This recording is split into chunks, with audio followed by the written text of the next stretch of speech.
सभी मित्रों को मेरा नमस्कार। मित्रों, आइए कुंडली का विश्लेषण करते हैं और समझते हैं क्या स्थितियां हैं। एक व्यूवर्स की कुंडली है मित्रों, आप भी देखिए, बहुत कुछ सीखने को मिलेगा इसमें। और कुंडली के सारे जो ज्योतिष के सारे नियम है सभी को लगा कर हम यहाँ फलित करेंगे ताकि परफेक्ट प्रेडिक्शन निकल पाए। इनका डेट ऑफ बर्थ नोट कर सकते हैं आप लोग। 16 दिसंबर 1981, 2:05 मतलब 12 बजे के बाद का जन्म है, तो PM होगा। विजयवाड़ा आंध्र प्रदेश का जन्म है। D1 D9 चलित तीनों को रखते हैं और इसे फलित करते हैं। मित्रों, उससे पहले आप सभी से यह अनुरोध होगा कि वीडियो पसंद आए तो सब्सक्राइब जरूर करें। चलिए शुरू करते हैं। तो मेष लग्न की कुंडली है इनकी। तो कृष्ण पक्ष के षष्ठी तिथि का जन्म है इनका। नक्षत्र माघा के तृतीय चरण में जन्म हुआ है। योग विकुंभ है। करण इनका वाणिज्य है। वश्व इनका वंचर है। नाड़ी अंत्य है। मेष लग्न है इनका। जो लग्न है वो मेष है और लग्न के स्वामी मंगल देव बनते हैं। राशि स्वामी सूर्य बनते हैं इनके, क्योंकि 5 नंबर में चंद्रमा बैठे हुए हैं, तो राशि इनकी सिंह राशि हुई, सूर्य हुए राशि स्वामी। नक्षत्र स्वामी इनके केतु बनते हैं। इनका मूलांक 7 होगा, तो 7 के अनुसार इन्हें काम करना चाहिए, जीवन में ज़्यादा लाभ होगा। 7 के अनुसार यह काम करें तो ज़्यादा लाभकारी इनके लिए होगा। अष्टक वर्ग की बात करें हम मित्रों, अष्टक वर्ग की बात करें तो 5th भाव है, उसको 25 बिंदु मिले हैं। तो क्यों मिला है इसकी हम चर्चा आगे करेंगे। 9th भाव को सूर्य बुध जो हैं उनको 22 बिंदु मिला है, तो 22 पॉइंट, तो यहाँ भी थोड़ी सी कमी है। और कर्म भाव को आपको 26 बिंदु मिला है, तो इसमें भी परेशानी लग रही है। आगे सभी क्लियर हो जाएगा, सभी कुछ क्यों ऐसा हुआ है, आखिर क्यों कम बिंदु मिले हैं। पहले 9th भाव को समझ लीजिए मित्रों। तो सूर्य यहाँ पर अस्त हैं, जो यहाँ इस घर में कारक हैं और योग कारक ग्रह हैं। और अस्त नहीं है, माफ़ कीजिएगा, मृत अवस्था में है, बिल्कुल 0 डिग्री के साथ हैं। तो यह मृत अवस्था में है, इसलिए इस भाव का जो पॉइंट है वो कम बन रहा है। इस भाव के रिगार्डिंग स्ट्रगल जरूर रहेगा लाइफ में। चलिए आगे चीज़ें समझें। तो षडबल में बात करें तो सूर्य नंबर 1 पर सबसे बली हैं। तो यहाँ मृत हैं डिग्री वाइज, लेकिन षडबल के अनुसार अपना फल देंगे, लेकिन उसमें कमी आएगी क्योंकि डिग्री भी होनी आवश्यक है किसी भी ग्रह की। तो सूर्य बली है, 2nd पर शनि है, 3rd में शुक्र हैं, गुरु 4th पर, बुध 5th पर, मंगल 6 पर और चंद्रमा 7th रैंक पर हैं। तो सबसे कमज़ोर चंद्रमा है और कृष्ण पक्ष के चंद्रमा पर यहाँ श्री चंद्रमा भी हैं। आगे बहुत कुछ आपको बताऊंगा, क्लियर होता चला जाएगा। इनका मेष लग्न है, अग्नि तत्व लग्न है इनका और चर राशि। तो मेष लग्न अग्नि तत्व चर राशि होता है। लग्न से मंगल होते हैं, राशि से सूर्य देव हैं जो मित्र हैं, जो कि अति श्रेष्ठ है, जल्दी सफलता मिलती है। राशि और मित्र अगर लग्न से मित्र हो तो लग्न अग्नि तत्व है, राशि भी अग्नि तत्व है, जो कि बहुत ही अच्छी स्थिति है। मेष लग्न के लोगों का भाग्योदयकारी वर्ष होता है 16वां, 22वां, 28वां, 32वां और 36वां वर्ष। तो यह इनके लिए शायद अभी इनका निकल चुका है यह समय, तो उसका बहुत ज़्यादा लाभ नहीं मिलेगा। अब इनका परिश्रम पर, कर्म पर इनकी जो दिनचर्या है वो निर्भर करेगी। पुष्कर नौमांस की बात करें तो राहुदेव पुष्कर नौमांस में है, सिर्फ एक ग्रह। इनके लग्न का मान 6 डिग्री 15 मिनट है, जो कि साधारण है। लग्न केतु के नक्षत्र में है। शंकर भगवान की पूजा करना आपके लिए बहुत आवश्यक होगी ताकि लग्न और स्ट्रांग हो सके। और मित्रों, यह दिलचस्प बात है कि कुंडली में इनके बहुत सारे ग्रह केतु के नक्षत्र में चले गए हैं और कुंडली में प्रबल काल सर्प दोष भी बना हुआ है। क्योंकि काल सर्प दोष मित्रों कहीं और बने केंद्र से बाहर तो उसका उतना वैल्यू मैं तो देता ही नहीं, उसको काल सर्प नहीं मानता। यह काल सर्प प्रभावकारी होगा। अगर केंद्र में राहु और केतु हैं और उनके एक तरफ सारे ग्रह आ गए हैं तो यही असली काल सर्प होता है और जीवन में संघर्ष देता है और परेशानी देता है। तो यह काल सर्प बना हुआ है, इसका ध्यान रखना होगा आपको। और बहुत सारे ग्रह आपके केतु के नक्षत्र में चले गए हैं, अतः केतु की शांति बहुत ज़्यादा जरूरी है आपके लिए और शंकर भगवान की पूजा बहुत ज़्यादा जरूरी है। चलिए कुंडली को फलित करें तो लग्न से मंगल है, जो 6 डिग्री 39 मिनट के साथ सूर्य के नक्षत्र में है और षडबल में साधारण बल में है। और कुंडली के 6th भाव में बुध की राशि में, बुध से तत्कालिक मित्रता में है। कुंडली में लग्न दोष का भी निर्माण कर रहे हैं, जिस जो लग्नेश हैं वो कमजोर हो रहे हैं। शनि से मंगल की युति भी है। जातक में गुस्सा रहेगा, स्वास्थ्य समस्या होगी, अचानक दुर्घटना घटेगी, भाग्य रुक रुक कर साथ देगा, अवरोध रहेगा, खर्च का बोझ बढ़ेगा, आय से ज़्यादा व्यय की स्थिति होगी, कर्ज लेने की भी समस्या आ सकती है, तो उससे बचना चाहिए आपको। गलत डिसीजन, गलत निर्णय लेने से बचें। केतु की दृष्टि मंगल पर है और मंगल शनि के साथ है, अतः बहुत ज़्यादा गुस्सा हो सकता है आप में। तो गुस्से पर कंट्रोल रखना बहुत जरूरी है आपके लिए, बहुत ज़्यादा हानिकारक हो जाएगा नहीं तो। तो गुस्से पर कंट्रोल रखिए, गुस्सा निश्चय ही आप में होगा। लग्नेश का त्रिक भाव में होना काम में अड़ंगा लगाएगा, रह रह कर संघर्ष भी देता रहेगा। तो लग्नेश का स्ट्रांग होना बहुत जरूरी होता है। तो हनुमान जी की आराधना करें, मंगल का बीज मंत्र करें और लग्नेश को स्ट्रांग करना जरूरी है। शुक्र की बात करें जो द्वितीय से हम सप्तमेश हैं और वह 11 डिग्री 3 मिनट के साथ चंद्रमा के नक्षत्र में है और सडबल में बली होकर शनि की राशि में, शनि से तत्कालिक शत्रुता में कुंडली के 10वें भाव में केतु के साथ विराजमान है। यह अपने मूल त्रिकोण राशि तुला से 4th भाव में है, अतः धन देंगे, पर जातक को अपने चरित्र के प्रति पूरी तरह सावधान रहना चाहिए, संकल्पित रहना चाहिए, नहीं तो परेशानी होगी। शुक्र यहाँ आपके करियर में उतार चढ़ाव भी देंगे, स्ट्रगल भी देंगे, क्योंकि कुंडली में नेगेटिव है। तो यहाँ आपका काम रुक रुक कर चलेगा, करियर में उतार चढ़ाव रहेगा, सुखों में कमी बेसी ऊपर नीचे होता रहेगा आपकी सुख सुविधाओं में। परंतु शुक्र सप्तमेश होकर कैरियर के भाव में है, अतः यह भी दिखाता है कि आपकी पत्नी भी का कैरियर किसी क्षेत्र में होगा, कहीं ना कहीं जॉब करती होंगी, कहीं ना कहीं काम करती होंगी तथा कोई ना कोई वर्क जरूर करती होंगी। नवमांश में देखेंगे तो सप्तमेश मंगल होते हैं, वह भी कैरियर के भाव में बैठे हैं, अतः यह यहाँ भी दिख रहा है कि आपकी पत्नी जीवन संगिनी कहीं ना कहीं कार्यरत होंगी, कहीं कुछ ना कुछ जॉब वगैरह निश्चय ही करती होंगी, 100% कोई ना कोई काम करती होंगी। तो शुक्र 10वें भाव में दिग्बलहीन है, अतः कैरियर के लिए अवरोध उत्पन्न करेंगे, आपको परेशानी देंगे, उसके बाद आपको सफलता मिलेगी। 10वें भाव में 10वें भाव के शनि स्वयं ही 6वें भाव में है, अतः यहाँ पर 10वें भाव का भी बहुत हद तक नेगेटिव फल मिलेगा। तो कैरियर में संघर्ष की स्थिति दिख रही है। आगे चर्चा करें, बुध जो तृतीय से एवं 6 हैं और वह 4 डिग्री के साथ केतु के नक्षत्र में हैं और षडबल में साधारण बल में हैं और गुरु की राशि में 9वें भाव में गुरु से तत्कालिक मित्रता में है एवं सूर्य से अस्त हैं। बुध कुंडली में अकारक हो गए हैं और भाग्य भाव में सूर्य के साथ हैं। बुध विंशोपक बल में भी हैं, अतः कुछ हद तक इन्हें और बल मिल रहा है और स्वयं से चतुर्थ और सूर्य से युति में है, परंतु वो अस्त होने के बाद भी बुधादित्य योग का लाभ जरूर मिलेगा, लेकिन कुछ कम मिलेगा। धर्म में आस्था होगी, धर्म में आस्था आएगी। आने वाला समय में सूर्य बुध की युति भाग्य का समर्थन भी देगी। दोनों की युति आपको जीवन की सच्चाई भी दिखाएगी। भाई बहनों का सपोर्ट मिलेगा। आपकी दिमागी और सोचिए शक्ति बहुत तीव्र होगी, मतलब कि आपका बुद्धि जो होगा बहुत तीव्र होगा।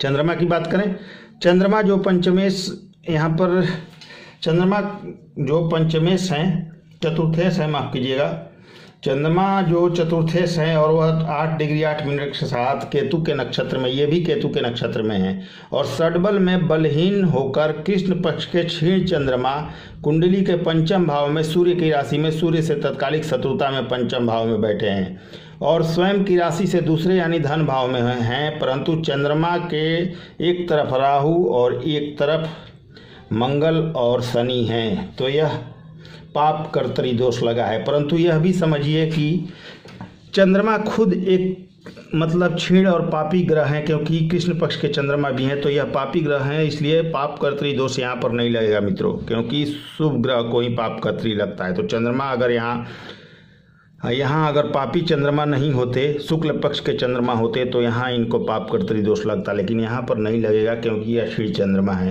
परंतु फिर भी असर जरूर होगा और उसका असर बहुत स्पष्ट है और पापी भी है। अतः माता से मनमुटाव, माता संबंधित परेशानी, सुखों के लिए संघर्ष, प्रेम संबंधों में असफलता तथा उसमें भी परेशानी, संतान संबंधी समस्या एवं आय संबंधी समस्या भी इनके जीवन में जरूर रहेगी, क्योंकि फिर भी पीड़ित हैं चंद्रमा। सूर्य की बात करें तो पंचमेश है एवं वह 0 डिग्री के साथ मृता अवस्था में है और केतु के नक्षत्र में ये भी है और षडबल में मृत होने के बाद भी मतलब अत्यंत बलवान है। यह मृत होने के बाद भी षडबल में अत्यंत बलवान है तथा विंशोपक बल में भी है। यह कुंडली के 9वें भाव में गुरु की राशि में गुरु से तत्कालिक मित्रता में है। यह अपने राशि से 5म है, अतः लाभदायक है। भाग्य का समर्थन मिलेगा, शिक्षा तथा तीव्र बुद्धि होगी, क्योंकि बुध से युति भी है। भाई का सपोर्ट होगा, पिता का साथ भी मिलेगा, आपको कहीं ना कहीं मिला होगा जरूर पिता का साथ आपको कभी ना कभी। बुधादित्य योग का लाभ भी मिलेगा। मेहनत और संघर्ष पर भाग्य निर्भर करेगा, जितना मेहनत करेंगे उसके अकॉर्डिंग आपको फल मिलेगा। अगर आप मेहनत से भागेंगे, आलस करेंगे तो आपको कुछ नहीं मिलेगा, ये ध्यान रखिएगा। गुरु की बात करें जो नवमेश हैं और द्वादश भी हैं और 10 डिग्री 4 मिनट के साथ राहु के नक्षत्र में है और षडबल में बली हैं तथा शुक्र से तत्कालिक मैत्री में शुक्र की राशि में सप्तम भाव में हैं, तो यहाँ विवाह के लिए, करियर के लिए अच्छे हैं। सुंदर जीवन संगिनी का भी योग है। हालांकि गुरु यहाँ दिग्बलहीन हैं, पर मेहनत और संघर्षों के बाद सफलता भी देंगे। गुरु स्वयं से एकादश में है तो लाभ देंगे, आय देंगे, सम्मान तथा छोटी छोटी यात्राएं भी देंगे, परिवार का सपोर्ट भी देंगे, लेकिन सफलता देरी से मिलेगी, मेहनत के बाद मिलेगी। समय अनुसार आपको कुछ नहीं मिलेगा, हर काम डिले होकर मिलेगा। शनि की बात करें तो 10वें से में एकादश हैं और वह 26 डिग्री 56 मिनट के साथ मृत अवस्था के करीब हैं और वह मंगल के नक्षत्र में है तथा मृत होने के बाद भी षड्बल में अत्यंत ही बली होने के कारण अपना प्रभाव देने में सक्षम है। शनि स्वयं की राशि में अष्टम में है, अतः परेशानी ज़्यादा देंगे। कैरियर का भाव यानी दशम का मालिक शनि षष्ठम में होकर कैरियर के लिए स्ट्रगल को दिखाता है, कैरियर में उतार चढ़ाव को दिखा रहा है। लोन लेने से आपको बचना चाहिए, किसी प्रकार का लोन नहीं लेना चाहिए। पेट संबंधी समस्या हो सकती है। मंगल से युति जातक में गुस्सा, घटना, दुर्घटना, परेशानी को दिखा रहा है। हॉस्पिटल का खर्च, स्वास्थ्य समस्या, हित रिश्तेदारों से दूरी को भी दिखाता है, तो उसके लिए आप सतर्क रहें, कोई भी फैसला सोच समझ कर लें। राहु की बात करें, राहु जो 0 डिग्री के साथ मृत अवस्था में होकर गुरु के नक्षत्र में है और बलहीन होकर कुंडली के चतुर्थ भाव में चंद्रमा की राशि में है और राहु बहुत परेशानी देते हैं, परंतु राहु का मृत होना आपके लिए बहुत बेहतर है। राहु आपके पुष्कर नौमांस में भी हैं, जिसके कुछ स्थितियां आपके पक्ष में हैं, लेकिन अपना फल मृत होने के बाद भी कोई ग्रह देता है। इनकी दृष्टि में दम नहीं होती मृत ग्रह के, पूरी तरह जो ग्रह मृत हैं उनकी दृष्टियों में दम नहीं होती, लेकिन जहाँ बैठते हैं वहाँ का प्रभाव जरूर देते हैं, तो यहाँ अपना प्रभाव देंगे। राहु सुखों में कमी करेंगे, घर मकान संबंधी परेशानी देंगे, माता संबंधी समस्या देंगे। राहु की दृष्टि में दम नहीं है। राहु केतु के मध्य सारे ग्रह आने से कुंडली में प्रचंड काल सर्प दोष बना हुआ है, इसका उपाय आपको करना होगा, नहीं तो परेशानियां होंगी। केतु की बात करें तो केतु जो 0 डिग्री के साथ मृत अवस्था में सूर्य के नक्षत्र में है और 10वें भाव में शनि की राशि में मृत हैं और शुक्र को पीड़ित कर रहे हैं। आप अपने चरित्र का खास ख्याल रखें। यहाँ शुक्र के साथ केतु कैरियर में उतार चढ़ाव देंगे। कुंडली में काल सर्प दोष है जो बनता हुआ काम बिगाड़ेगा, परेशानी देगा। केतु की दृष्टि में दम नहीं है, इतना ध्यान रखिएगा। अब D9 की चर्चा कर लें मित्रों हम, तो D9 में शनि देव जो हैं वो वर्गोत्तम है, राहु वर्गोत्तम है D9 में, केतु भी वर्गोत्तम है, सूर्य जो हैं वो उच्च की राशि में है और कैरियर के लिए बहुत अच्छे हैं। तो आपको सूर्य आगे आने वाले समय में कैरियर जरूर देंगे, इसका ध्यान रखिएगा। सूर्य की उपासना करें, कैरियर के लिए अच्छा है। जो भी वो आप वर्क करेंगे उसमें सफलता देंगे वह आने वाले समय में।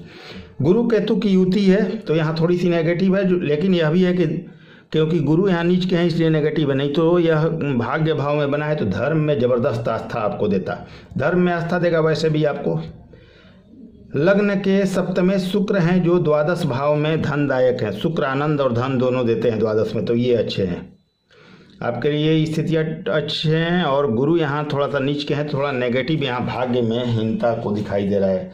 गुरु D9 में भाग्य भाव में नीच के हैं केतु के साथ, अतः भाग्य में कमी होगी पर धर्म में आस्था रहेगी। नौमांस के सप्तमेश मंगल कैरियर भाव में है तो यह आपके लिए अच्छा है और दिग्बली हैं जो कि बहुत अच्छी स्थिति है।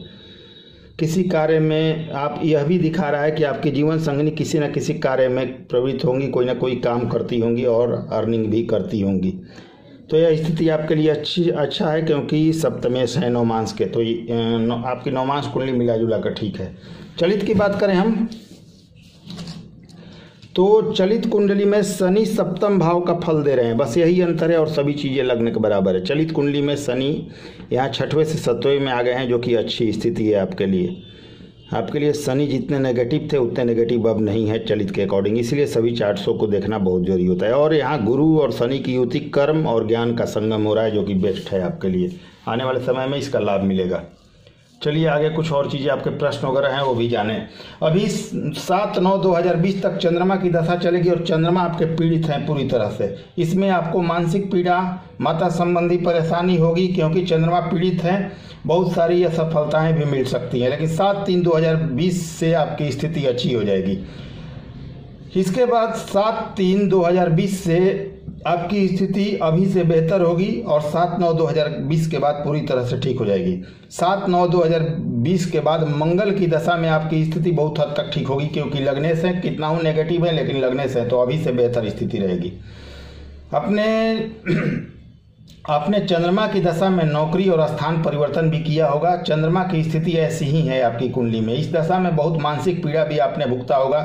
लग्नेस्त्रिक भाव में होने से काम में मन नहीं लगता है और काम के कारक चंद्रमा भी पीड़ित हैं। बुरे विचारों का आना, मन कमजोर होना चंद्रमा के कारण है और चंद्र की दशा 7/9/2020 तक चलेगी, तो इसमें परेशानी आपको जरूर रहेगी कुछ ना कुछ, और इसके बाद आपकी स्थिति अच्छी हो जाएगी। 7/9/2020 के बाद आपकी स्थिति अच्छी होगी। और अभी तत्काल राहु का गोचर अभी ट्रांजिट में यहाँ आपके कुंडली के अनुसार 4 नंबर में थे, अभी यह गोचर करके 3 नंबर मिथुन में चले गए हैं और केतु यहाँ 9 नंबर में चले आए। तो ये स्थिति आपके पक्ष में हो रही है। अभी तत्काल माता संबंधी परेशानी कम होगी। आपकी जो करियर संबंधी समस्या थी उसमें बहुत हद तक कमी आएगी जस्ट अभी, क्योंकि गोचर हो चुका है। अब कुछ उपायों की बात करें। हनुमान चालीसा प्रतिदिन आपको पढ़ना चाहिए रोज नियम से। 5 मंगलवार हनुमान मंदिर में लाल ध्वज ले जाके अपने हाथों से बदलें, नया ध्वज ले जाकर बदलिए अलग अलग 5 दिन मंगलवार को। दूध में तिल मिलाकर भोलेनाथ को रोज अभिषेक करें, ओम नमः शिवाय करें। काल सर्प दोष की शांति आपको करानी होगी। आपने जो भी काल सर्प दोष की शांति आपने बोला है कि मैं करवा चुका हूँ, वह काम नहीं कर रहा है, गलत तरीके से हुआ है। काल सर्प दोष की अच्छे से शांति करवाइए। और 9 ग्रह की शांति जो आपने कराई है वह बहुत बड़ी भूल थी, आपको ठगने का कार्य किया गया था। 9 ग्रह की शांति नहीं करानी थी। बहुत सारे ग्रह आपके अच्छे भी हैं, आपको मूर्ख बनाया गया था पैसों के लिए। 9 ग्रह की शांति नहीं करानी चाहिए किसी को भी। शनि को पीपल में जल दें, शनिवार को जल में काला तिल डाल लें। सूर्य को रोज जल दीजिए और बीसा यंत्र अपने बाजू या गले में लेकर पहने, आपको जबरदस्त लाभ होगा। एक बीसा यंत्र ले लें, बाजू या गले में पहने, बहुत ज़्यादा फायदा करेगा। चलिए मित्रों, अगर वीडियो पसंद आए तो सब्सक्राइब करना ना भूलें। नमस्कार, धन्यवाद।